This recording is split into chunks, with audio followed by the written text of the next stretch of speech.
Good morning. Just let us know when the mayor is ready to start and we can jump into it. Come on.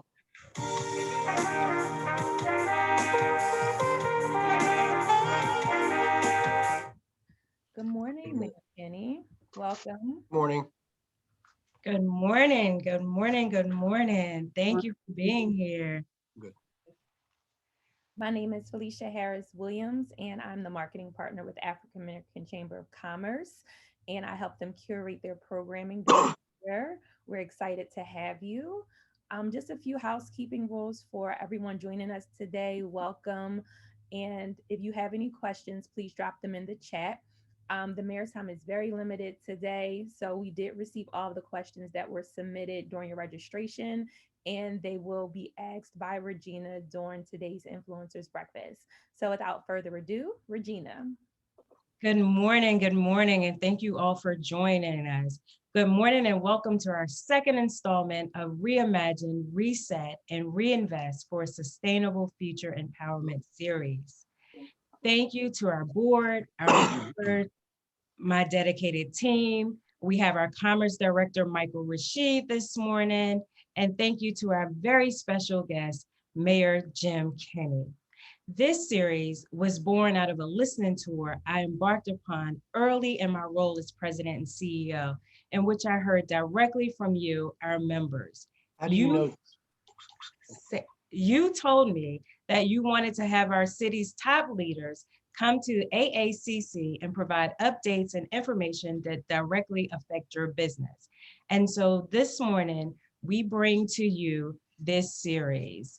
Today's session will be a conversation with Mayor Jim Kenney, and tomorrow we will have a recap with Committee Chairwoman, Appropriations Committee Chairwoman Maria Sanchez.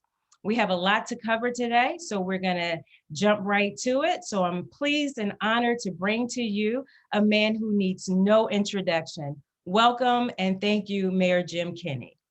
Thank you very much, Regina, for the introduction. And do me a favor, could you call Rob Wonderling up and make sure he puts some really cool music on the next time we do a That's nice. we do a chat? Because that's really boring over there. It's very nice here. It was very smooth. It's really cool. Nice So touch. it's an honor to be with you all today, and I look forward to this important conversation to define and identify opportunities for Philadelphia to bounce back. I want to take a moment to recognize the African American Chamber of Commerce, Regina, the African American Chamber Board, and all of our business owners here today. 14 months ago, COVID-19 arrived in Philadelphia, and our lives were changed forever. The past 14 months have been unprecedented, to say the least. Every industry has felt the brunt of the pandemic, and far too many of our businesses are still struggling to survive. But there is light at the end of the tunnel, and hopes of returning to some sense of normalcy are here. Thanks to vaccine distribution, which continues to increase every day, it's time to safely reopen, support inclusive business growth, and create economic security for all Philadelphians. As you know, Philadelphia will phase out many of our safer at-home restrictions on May 21st in preparation to lift all density restrictions on June 11th, with exception of mask usage indoors. I want to recognize all the businesses that have been going above and beyond to adhere to safety guidelines. Thank you for your dedication to the health and safety of our residents during these very difficult times. I know business owners are working tirelessly to adapt, and we appreciate the heroic efforts of all our businesses, large and small, to stay open and to keep people employed. While the past year or so has brought us incredible challenges, we are already seeing things starting to turn in the right direction. And that's because Philadelphians are stepping up and vaxxing up. And to date, over 850,000 individuals in Philadelphia have received at least one dose of the vaccine, with over 630,000 individuals fully vaccinated. I encourage you to get vaccinated and to help spread the word to family and friends. I know there's hesitation, but it is safe and it's available and it's free. As you know, we recently released our 5-year budget plan. Unlike the previous 5, this plan comes in the wake of what many consider the most challenging year in Philadelphia's history. A combination of the global pandemic, a tumultuous presidential election, a worsening gun violence epidemic, and the long overdue demands for racial justice have tested the resolve and resilience of every single Philadelphian. We've experienced a great deal of loss. We have lost loved ones, many lost their jobs, and others lost businesses they worked years to build. But I, for one, have never lost hope. Hope for our city's ability to rebound, hope for our capacity to overcome, and hope for an eventual return to all that makes Philadelphia great. As you can imagine, a significant part of our 5-year plan is dependent on the estimated $1.4 billion in coronavirus local fiscal recovery funds from the Biden administration's American Rescue Plan. This one-time federal relief will help ease the effects of projected revenue declines from business closures and changes to workplace occupancy that were necessary to slow the spread of the virus. Excuse me. To date, we have received over $800 million in federal, state, and local recovery funding to assist with new costs arising from the pandemic. And in addition to the roughly $1.4 billion, we're anticipating that we will receive over $160 million more in targeted support through the American Rescue Plan, which is the only funding source that can be used to help with revenue losses that we have sustained as a result of the pandemic. The American Rescue Plan will help fill a gap this fiscal year in our projected budget deficit resulting from the pandemic for the first 4 years of the plan. The ARP funds will certainly have a positive impact on jumpstarting Philadelphia's economy. But I think we can agree that it's not enough to simply recover. We need to rebuild equitably while ensuring growth that benefits all. Every industry has felt the brunt of the pandemic, and far too many of our businesses are still struggling to survive. So it's time to safe reopen, support inclusive growth, and create economic security for all Philadelphians. So thank you again for having me. I look forward to hearing all your questions. Thank you. And I just want to recognize we have Iola Harper who has joined us. So good morning, Iola. So our Good morning. I'm sorry. That's okay. Good morning. Our first question is centered around measurable goals and the administration's process and or ability to assess the benefits to Black and Brown businesses through a reduction in the business income receipts tax. If we believe the biggest liability for Black and Brown owned businesses is the net profits portion of the BERT tax, what process or data did the administration utilize or rely on to determine what rate of reduction would have a significant positive impact on Black and Brown owned businesses over the 5-year plan? Well, the city is committed to doing business in Philadelphia easier. Since 2013, the city has taken major steps to reduce the BERT and wage tax. For example, 75% of businesses do not have a BERT liability. And 2021 was the first year those businesses didn't even have to file if they didn't have a liability. For new businesses, we reduced the burden of estimated payments during the first 2 years of operations. We've also changed our tax rules so that businesses are only taxed on the products they sell in Philadelphia and created more clear-cut rules about when a business is taxable in Philadelphia. Additionally, businesses that come here that are hiring or growing can access major tax relief, including a 2-year tax holiday or tax credits against the BERT. Additionally, we have continually worked to reduce the wage tax. Measurable goals are important for accountability, and they help us demonstrate our progress. For this reason, all city departments set public goals for contracting with minority-owned businesses and report their performance against those goals every year. Philadelphia is a diverse city, but African-American business ownership remains low. Growing wealth in the African-American community is a cornerstone of the Commerce Department strategy. And everything that we do, from supplier diversity to commercial corridor support, is focused on that goal. In order for African-American businesses to grow, we need to offer them opportunities to serve as prime contractors and equity partners on large projects. Achieving equitably African-American business ownership and participation won't happen overnight. I understand that, but I firmly believe that business, healthcare, technology, labor, real estate developers, and all those leaders who make our city great will rally to build equity. We can make this happen. It is happening now, and Philadelphia can do it, and we will do it.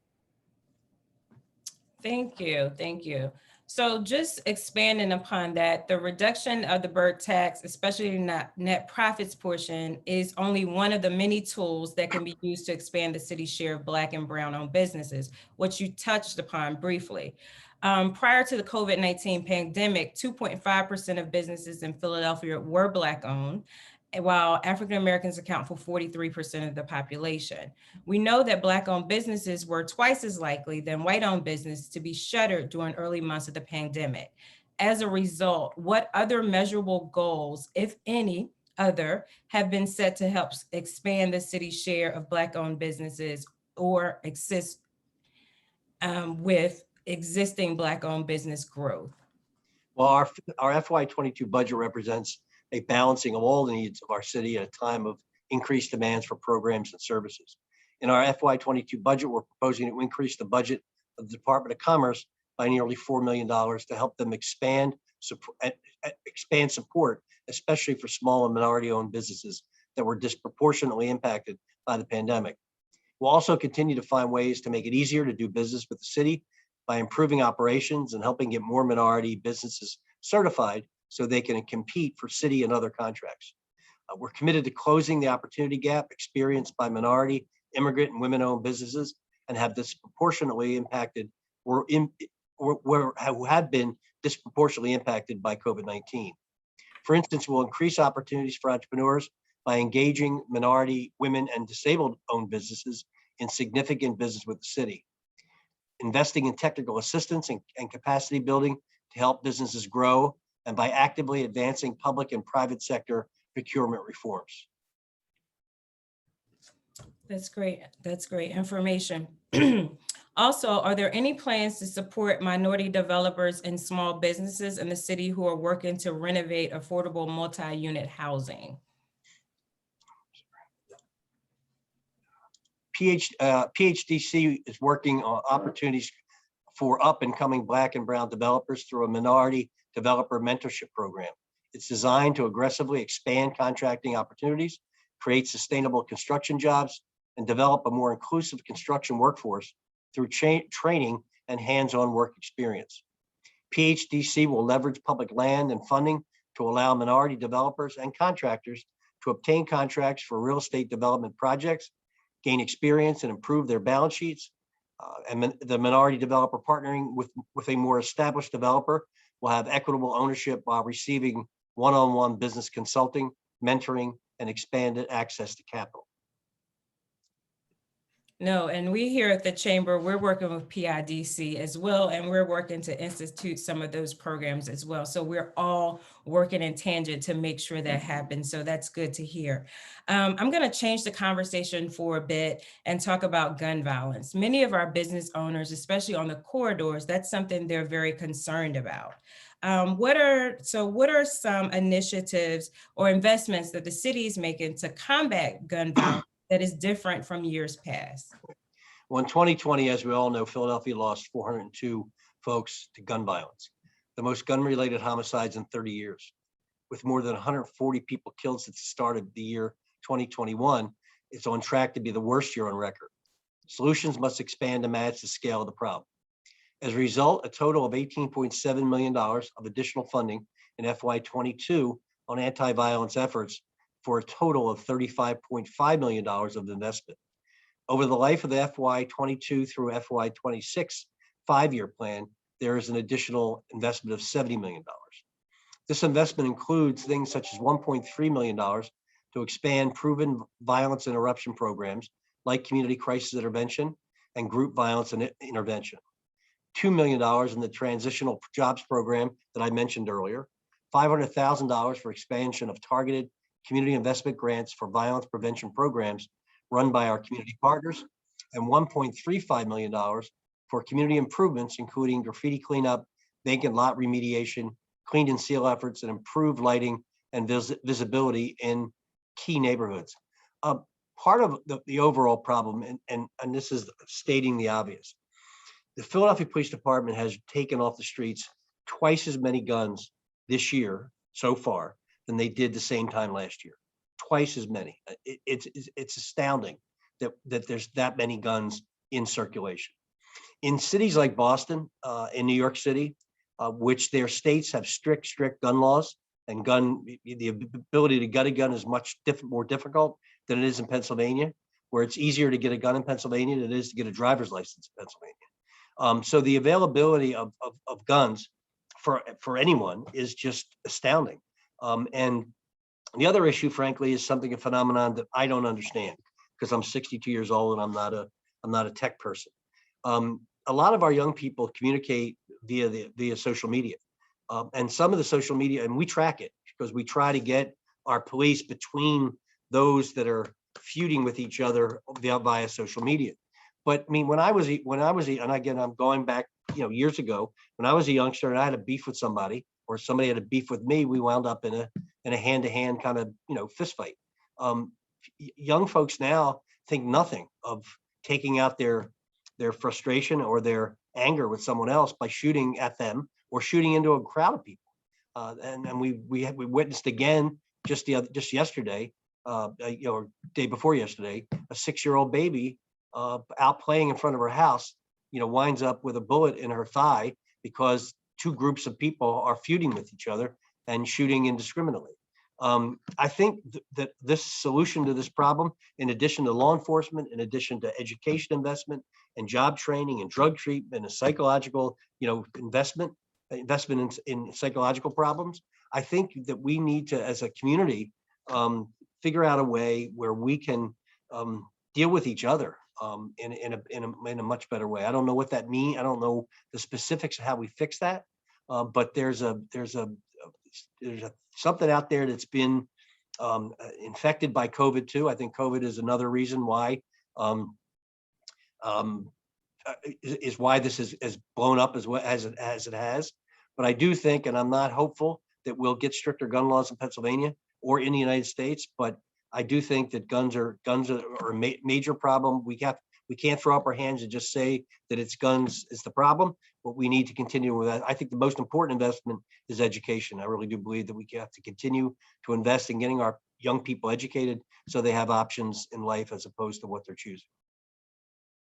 No, that's exactly correct. Education is a big deterrent or deterrent of gun violence. And also, as business owners here at the Chamber, we believe making sure folks have opportunities and living wages and just community investment. So when we talk about that and we think about the budget, we know you had to make some cuts. Revenue was down due to the effects of the pandemic. And we know there's this one-time infusion of cash, but it's only one time. So what was the largest cuts from the budgets and how did you arrive at that determination? The American Rescue Plan dollars, for the most part, were used to plug. Let me give you set the situation. At the end of 2019, before 2020 and the pandemic came, we had the highest fund balance in the city's history. We had money set aside for our labor contracts that we had to negotiate this year. We had money set aside in a rainy day fund, which in case when we had a rainy day, we had a typhoon in 2020. And within 2 months of the pandemic, we were $750 million in the hole. I mean, so it was stunning, the direction that we went in so quickly.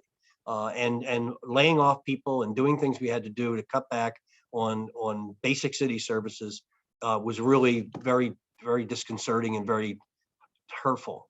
But our FY 2020 budget represents our commitment to tackling Philadelphia's biggest challenges: equitable economic recovery, intergenerational poverty, and public health crises that threaten the lives and disrupt our cherished communities. Amid all the charts and numbers of the plan is a core goal: to increase equity and opportunity so all Philadelphians, regardless of what corner of the city they live in, can reach their full potential. In doing so, we had to balance increasing needs with less resources, and our guiding focus was on education, safety, health, and economic recovery.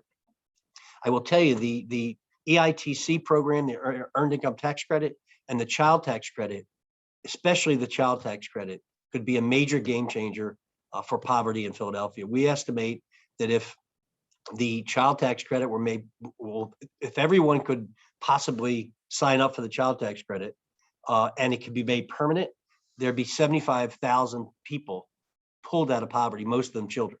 And that's a major game changer for us if we can get the Child Tax Credit made permanent.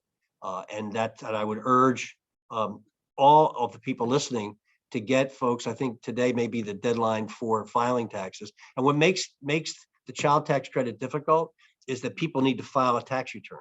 So people who don't earn enough income to file for a tax return or have no income at all are used to not filing. And getting people to file is a difficult thing for them to do because no one wants the government to know where they are, who they are, or what they're making. But that is the way to get the child tax credit. And it would be a boon for many families in our city. Yeah, I agree with you. And I would go a step further. I think a lot of families don't realize that if they file the tax, that they would have that opportunity to have that money. But they think because they don't have an income that they're not supposed to file the tax. So that might be something we want to think about, pushing education campaign around that. Right. Because like you said, it would make a great difference. And that money, for the most part, is not going into brokerage accounts and into savings. It's going to be spent. People have serious needs. They need to buy a refrigerator, need to buy clothes for the kids, need to buy things for the home, and that money will be recycled back into the local community through local business. That's exactly correct. So in the interest of time, we're coming up close to 9:25. I'm going to shift the conversation to the vaccine. So does the city have a plan in place to make getting vaccinated equitable, specifically in Black and Brown communities? If so, what is the plan, and is there a timeline for execution? Well, the health department has long stated that vaccine distribution should take place in a way that is fast, that saves the most lives, and is done equitably. Because of these goals, the city has worked to establish different types of sites. We did the large mass vaccination centers like the Convention Center and Esperanza, and many more smaller community-based clinics. As vaccine uptake has begun slowing, the health department has been focusing resources away from the central locations and working with partners to establish more and more vaccine sites in Black and Brown communities. We continue to develop new ways of ensuring that the vaccine is accessible in those traditionally underserved areas, and now boast a nearly 280 sites throughout the city, including at chain and independent pharmacies, federally qualified health centers, and city-run clinics, including pop-up clinics. This effort has been ongoing and will continue until everyone that wants a vaccine can get one. The key component of the plan is to meet people where they are by getting vaccine to under-vaccinated zip codes. We have vaccine available at over, as I said, 280 sites citywide, and are also ramping up mobile clinics and partnerships with trusted organizations. For example, later this month, a broad coalition of nearly 50 faith organizations are partnering with pharmacies and health systems on a major push to vaccinate people of color from Memorial Day through Juneteenth. These types of efforts are ongoing and will continue to find ways to encourage and provide incentives to get vaccinated as well. Our Office of Black Male Engagement is holding a town hall, especially for Black men, to address the vaccine problem. And we're launching a partnership with 6ABC to host educational forums and share the myth buster videos as well. We know from focus groups that concerns are where concerns are, and we're providing facts to address them. And I really want to talk about the Black Doctors Consortium. It's just phenomenal, the work that they've been doing and how they've been. You go to the sites that they run. They were at the Leocora Center. They're still there.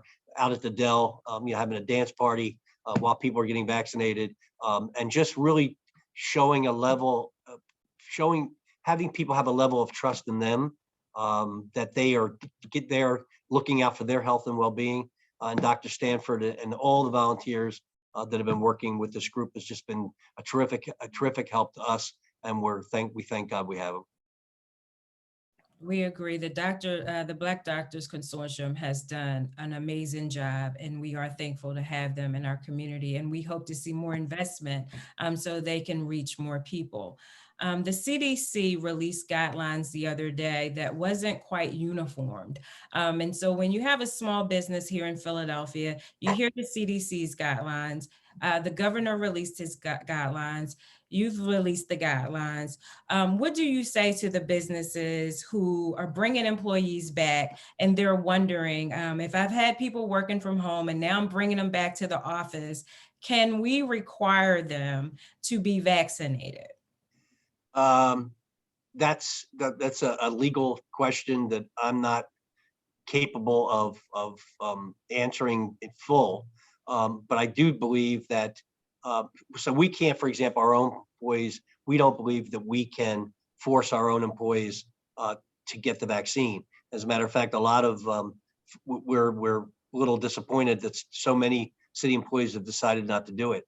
But I do believe that the mask mandate is, I think, and CDC did not do us a great favor by making it a little ambivalent as to what exactly it is we're supposed to do. I intend to wear a mask through the winter. You know, when I'm out, or when I'm indoors and not at a restaurant or someplace, you know, amongst people. I think that for the first time this past winter, I did not get the flu or bronchitis, which is what I usually get at least once or twice a winter. And I didn't get it this year because I think wearing the mask really made a difference. There's some, again, misunderstanding as to whether or not you can force employees to do it or not. I think forcing people to do anything is usually the wrong way to go because people, they repel that forced action. But I do believe that we can encourage, educate, encourage, and incentivize people as best we can.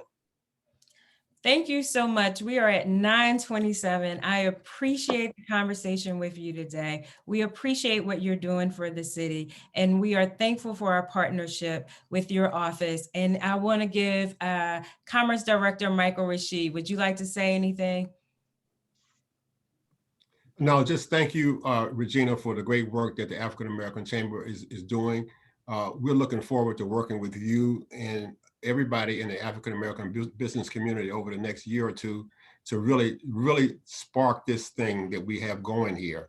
We got a great start that we've started, and we're looking for lots of progress working with your organization. Thank you. Can I just say something? I am so glad that Michael's came out of semi-retirement or retirement to take this job on. He's just been a breath of fresh air for this department and for the city. I really depend on him and seek his guidance and his wisdom. And I really want to thank him for serving as Commerce Director. Thank you, Mr. Mayor. Thank you. Well, Mayor Kenney, thank you for always having your door open for us and coming when we call. And thank you for this wonderful conversation this morning. And we hope to bring you back soon and often. Call me back anytime. Thank you. All right. Thank you. Take care. Bye-bye. Bye.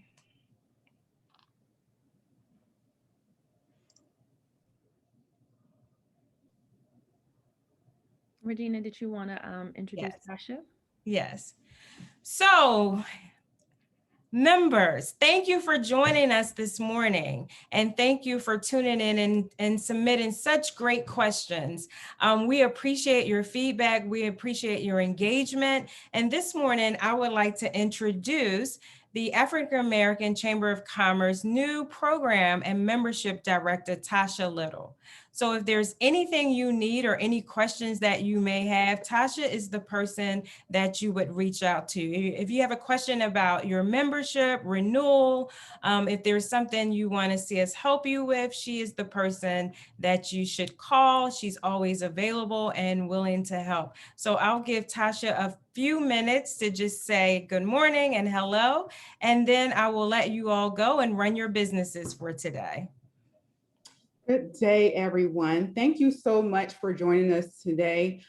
It was a pleasure having you guys. I hope that you have taken away a great deal of knowledge and information.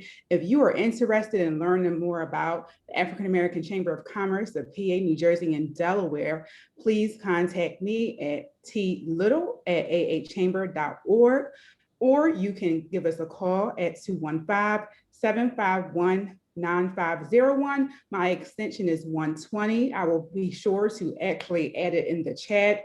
Do anyone have any questions about memberships or resources or concerns, or while we're still on here? Hi, Demetra. And if anyone has a question that they want to ask, if you raise your hand, we can do that.